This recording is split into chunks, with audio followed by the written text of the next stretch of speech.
Hello, hello, hello, everyone. Welcome to Relationship Talk with Sharonda. I am your auntie Sharonda. It is a beautiful, beautiful day.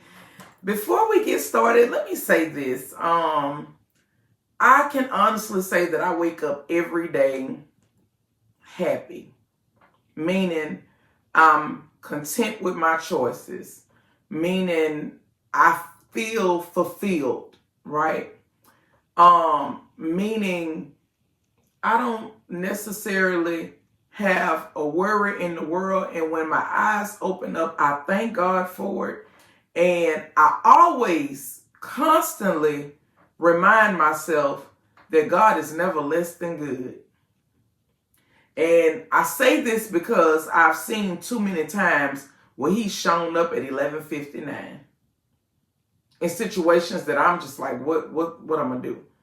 And he always shows up. So I just want to start off this morning and saying that because a lot of people are worried and concerned, and rightfully so, you should be, because I am as well. It's a lot of things going on around us that we have never seen before, and it does cause everyone to be on high alert, and people who already suffer with anxiety and things like that. These situations, it doesn't help, right? But I just wanted to leave you with that God is never less than good. That's for all of my people who proclaim to be believers, right? Right. So we're gonna get started. I was recently asked if I missed working at the store, and my response was, of course, I miss working at the store. But let me tell you what it is that I miss about working at the store. In my line of work, what I dealt with more than anything when I was working at the store was people coming in because there was a sexual issue, meaning that they had a problem and they needed me to help them solve that problem, right? But I'm not at the store, and since 2012, I can comfortably say my inbox has been a safe space where people have inboxed me questions and I've answered the questions. I even went as far as doing questions and answers on my page, right? But whenever someone sends me a question and I feel like it could benefit a lot of people, I always repost it, right? So let me go to this.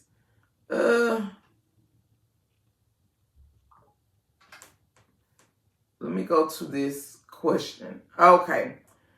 And this was a concern because the thing is, sometimes when we are experiencing all of this different stuff, our first mindset say, well, let me go talk to my doctor. And there's nothing wrong with that, because I believe that everybody should have a great relationship with their primary care, and you should be able to talk to them about everything, including when you have sexual issues in your bedroom, right? But this person says, good morning, auntie. Hopefully I can get some advice from you. I had to get a partial hysterectomy at 27. I'm now 30. Lately I've noticed that when my husband and I are being intimate, it's like I don't feel anything down there anymore. He does everything to turn me on, and I'm there mentally, but my body does not react the way that it should, and it's starting to worry me. I've talked to my doctor, and she says that maybe we just need to do more foreplay, and he needs to work harder at getting me more turned on. I've tried a few different products, but nothing seems to be working. My response to her was, good morning. Do you feel numb? Meaning in your vaginal area. Do you feel numb in your vaginal area? And my next question was, are you currently taking any medications? I always go, those are like, not the numb question, but the first thing that I'm going to ask you is, are you taking any medications? Are you taking any birth control? What is it that you are putting in your body? And her response was, yes, I do feel numb. That's exactly how it feels. I only take blood pressure medicine and fluid pills. That was her response. My immediate response to her was, it's the blood pressure medicine. It removes all sensation. So let me tell you something. Blood pressure medicine will make your vagina feel numb Because in order for us, because I can put this down, because the rest of this, I can talk off the top of my head because I know it so well. When we take blood pressure medicine, it slows up the circulation. In our mind, we think, okay, well, it's making my body feel better and it's slowing up the circulation in my body and it's keeping my levels from being high, which in result could result in me stroking out if I don't have my blood pressure under control, or I'm killing my kidneys if I don't have my blood pressure under control. So I get on the medication to keep my blood pressure under control, rightfully so. But when you get on the medication, understand that it not only slows down the blood flow in your body, but your vagina is a part of your body as well. So if it's slowing it down for all other parts of the body, the blood flow is being slowed down there as well. In order for us to get aroused, we have to have circulation and blood flow. If there's no blood flow to the area, nothing is going to happen for us. No tingling, no sensation, no nothing. And this is a direct result of the medication. At one point in my life, I was 350 pounds. I was taking pre-diabetes medicine. I was taking blood pressure medicine. I was taking something for my cholesterol, right? And the thing was, I knew that I didn't feel like myself. I ain't never stopped fucking. I never stopped performing. But I can say that I wasn't getting all that I knew that I could have gotten out of the situation. And it was a direct result of all of the medication that I was taking. So I made a decision. And I went and contacted my doctor about medical weight loss, right? And we tried the pills and, you lose it, you gain it back. I did the intermediate fasting. You lose it, you gain it back. I needed a tool that was going to give me a more permanent solution, which is why I opted to get sleeved almost 10 years ago, right? Long story short, I lost the first 100 pounds within, I'm going to say 6 months. I was able to come off of all of that medication. And when I came off of all of that medication, I felt like a brand new woman. I felt alive again, not only because of my new body, but because sexually, things were on, it was on upswing. And it was like I couldn't get enough. And I'm still glad at 45 that I'm still in that space right now today. Because a lot of the things that people are going through with the perimenopause, and I'm not saying that I'm not experiencing some things with period, but I'm not in full-fledged menopause. I've never experienced a hot flash. Certain things that people my age got going on, I'm just not experiencing it. The one thing that I am experiencing is the insomnia. I be up all in the middle of the night, just up. And that is a result of the perimenopause. I do have memory loss at times and be like, wait, what I was supposed to be doing? That is a result of the perimenopause, right? So I'm saying all that to say, like, I have some of the things going on that I'm noticing, but a lot of the things that will impact you sexually, I don't have those things going on, and I'm grateful for that. But I'm also one of them ones that I ain't never gone no celibate streak and all that kind of stuff. Once I got separated, I found me another person, and I was still going at it. Like, there was never a long break in service for me sexually. It just wasn't, and I'm gonna be honest with you. And sometimes when we take those long breaks of service, your body feel like you ain't using it, so you lose it, right? So what can we do to help? She explained that she's experiencing vaginal dryness. She's numb. It's a lot of anxiety around sex.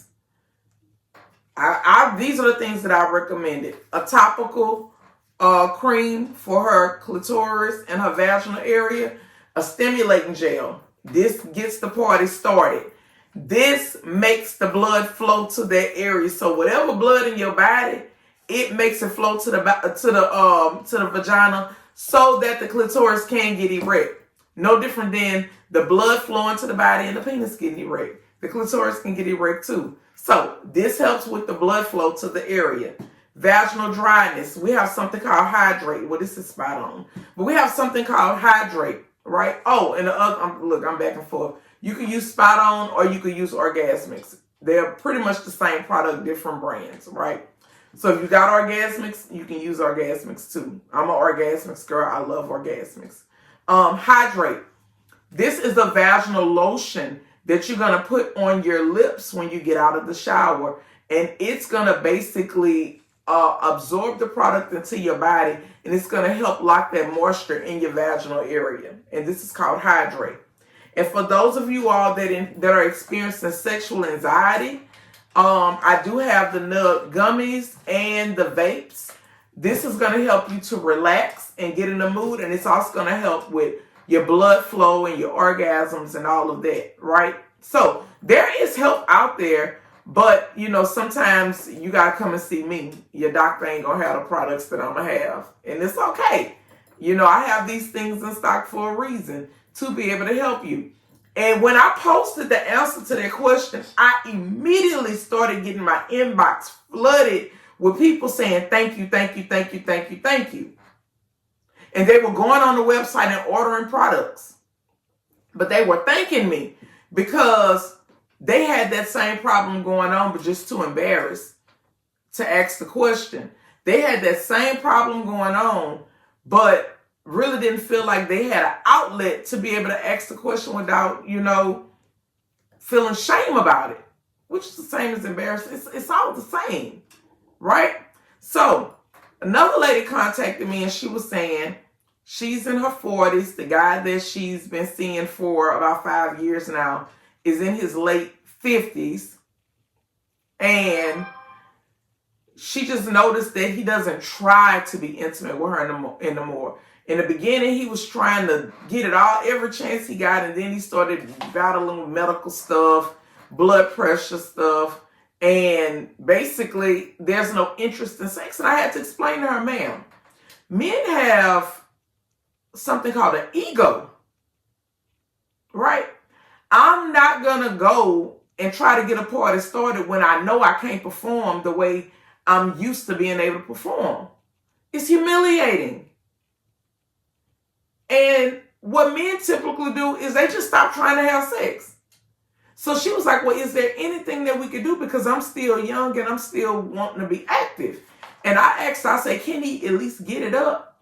Because we got to ask these questions. I have to ask these questions to be able to help. Can he at least get it up? She said, yeah, he can get it up. She said, just don't stay up. I said, well, if he can get it up, then what he needs is a cock ring. You see how small this cock ring is? It stretches, right? But what it does is it locks the blood into the shaft, right? And when it locks that blood in the shaft, it keeps that erection. It keeps it from flowing back out. So if he could get the erection and he could get hard, we can lube this cock ring up, we could slide it down to the base, and we could trap that blood in the shaft. And guess what? As long as he's wearing this cock ring, he's going to have an erection. If you ever wonder how can the strippers dance 20 and 30 minutes with a hard-on erection and don't lose it, it's because they got themselves tied off with a cock ring. Right? If he could not get the erection, if her response to me was, Sharonda, he can't even get an erection, my response would have been, let's get him a penis pump and then a cock ring, because the penis pump is going to pull that blood to the area, right? And I should have told her about a clit pump too, because a clit pump would have done the same thing. It pulls that blood to the area. But a penis pump will pull that blood to the area, right? And then once it gets erect, we can put this cock ring on and slide it down to the shaft and trap that blood in there, right? Now, the other alternative that I gave her was a hollow strap-on. I used to have a lot of older men in their 70s and 80s that would get the hollow strap-on. And they knew it wasn't for them. They didn't get anything out of it other than knowing that they could still put dick on their partner and please them, because they wasn't getting no feeling, no sensation, anything out of it. But at the same time, I know I got a partner that is still active, and I have an obligation to my partner. And I can't let my ego and selfishness and insecurities get in the way of my partner's pleasure. But a lot of men are not there mentally. They're just not there mentally, and they're not going to put on a hollow strap-on. But a hollow strap-on is also an option, right? So, I hope this video helped today. I hope that everybody, we all understand that we done got through a whole lot of things in this country. And what we got going on right now, we're going to get through that as well, right? We're going to get through that as well. You know, you just try to control the climate within yourself. Because one thing I tell people, what I love about living alone, let me tell you what I love about living alone. I wake up every day and I get to set the tone in my house. I get to even decide what my house gonna smell like. I can light my candles. If I want to play some music, I'll play it. If I don't want to, I don't have to. But in other words, I can do whatever I got to do to get myself up and going so that I'm in a good place. And I don't have to roll over and look at somebody and watch them struggle in the morning trying to get themselves together to be able to do life. And if they're having a hard time being able to get themselves together to do life, I ain't got to pull nobody and take all of this energy and this goodness that God done gave me when he woke me up this morning, and I got to take it and pour it all over into somebody else to try to get them up and going. I don't miss that shit. I don't miss it at all. Because I don't wake up in a bad space. I don't wake up groggy and grumpy and literally not wanting to start my day. I wake up every day grateful and blessed and ready to start this new day that the Lord done blessed me to see. Because I ain't seen this day before. I done seen the other days, but I ain't seen this one. So I'm excited about seeing this one. Everybody don't wake up with that kind of mentality where they excited about seeing the new day. And I'm in a place in my life to where I don't want to have to roll over and pull somebody else and make sure that they all right too. I need them to get up with the same mentality and mindset and ready to start the day just like me. I don't wake up with no heaviness and no burdens and all of that. And I thank God for it. And I'm not saying that I know what the future has for me, but I'm talking about what he's doing for Sharonda right now today. And I'm grateful for that. What's going on today. I'm not worried about tomorrow. Tomorrow will always take care of itself. I'm only worried about today. So I'm grateful for today. And I'm glad that I get to wake up and I don't have to fuss with nobody. I ain't got to beg nobody to get up. I look at women, they got to fuss with men in the morning to get them up. They got to beg them to get up and go to work and be on time. The women frustrated. The men aggravated by the time they leaving out the house because they don't want to have to get up and go to this job that ain't hardly paying them nothing, and the people mistreating them and all that. I'm just glad that I ain't got to deal with all this shit no more. It might sound selfish as hell, but I done did it for a very long time, having to be the one up, pulling and motivating everybody in this motherfucker. And I'm just glad that I'm finally to a place where Sharonda is responsible for Sharonda. So, I wish y'all the best. Again, I wake up and I just told y'all, I'll let y'all know God is never less than good. So, I hope y'all can hold on to that one word and it keep you throughout the day. You all be blessed. You all enjoy the rest of your day. Make sure you like, share, and subscribe.